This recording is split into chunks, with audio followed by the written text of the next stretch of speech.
John Doyle from OptixEQ, and I'm going to look at Race 7 in our continuation of handicapping techniques using Optix products, OptixEQ and OptixPLOT. So it's Race 7 from Gulfstream Park on September the 12th. I'm going to take a look at it. And you can see up above the plot fit is green. It's a nice green. Contention looks average and the speed rating looks average to a little bit below. So horses that probably a forwardly placed EP types might have an advantage here. So let's look at the early pace horses. So we have 5 early pace horses, the 6 and the 8 horses that need the lead. And you can see that 8 is red, and that's because he doesn't plot well. He's not plotting. If he needs the lead, he's plotting in the wrong place versus the 6 and some others in here. So he's a red. The other horses in there are the 4, 7, and 10 as EPs. And I'm going to just shade, both the standard and surface and distance. And the horse to me that kind of sticks out a little bit is the 4. He's a square in both quadrant ones. He looks well positioned.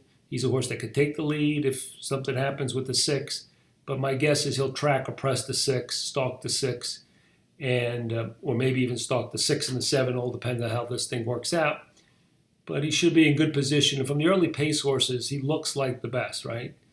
The 6 is a need to lead kind of horse, so those horses are always dangerous. But the problem is, not quite sure about his plots. It looks a little, the circle bothers me a little bit in the surface and distance, so he may come back to the field. So I would say the 4 is the early pace horse that you probably most likely want, and probably is the key to this race, considering what the flow is telling us up above. The one other horse, though, in a long shot in the early pace scenario is the number 10. He's a square. He's kind of a little buried there. But he's a square in quadrant 1 on the second, the surface and distance. And you want to look at him a little bit, for a long shot possibility, maybe underneath in the tries and supers.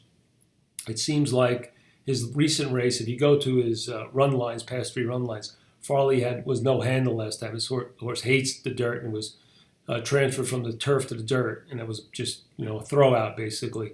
Time before that, he was wide. Time before that, he had some issues in traffic. He lacked room in the stretch. He still was able to win. So there might be a little bit more upside to him. So I would consider him as, part of your exotics as you're playing, and you can dig a little bit deeper with him. I'm going to switch, and let's take a look at the horses that are going to be toward the rear, the presser closer types.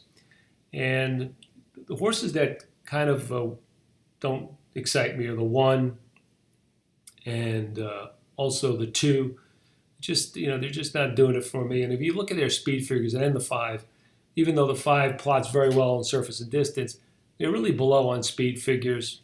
The 10 is too, but again, the 10's he hasn't had really the right race in a while.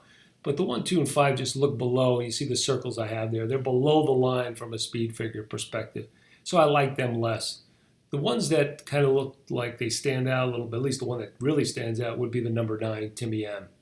And he's a square in quadrant 4 in both, and he just looks legitimate from a closer perspective. He's the only green in the whole late pace horses, right? The 9 is the only green horse in there.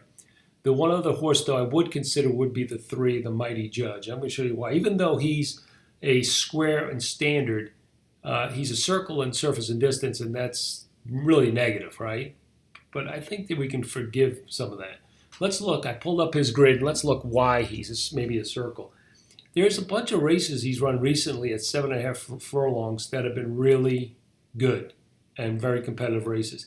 Those are getting discounted in his plot because they're, the way we look at this, it's hard to do a gauge and all the rest, and you could try different methods, but we stuck with, routing 7.5 furlongs, even though it says route on the grid. They're considered sprints. And so those are get pulled into his plot. So we may, his standard plot looks good, but his surface and distance doesn't look so good. This may be a reason why. So I'm going to upgrade him a little bit. So he's going to be a big price too. So he's another underneath contender. Okay. So just to summarize, 4 looks like our key horse based on the pace scenario. The 9 looks like our key horse that'll come off the pace, and our price sources would be the 10 and the 3. Okay, that's John from OptixEQ. And that's Race 7 at Gulfstream Park on Thursday, September the 12th.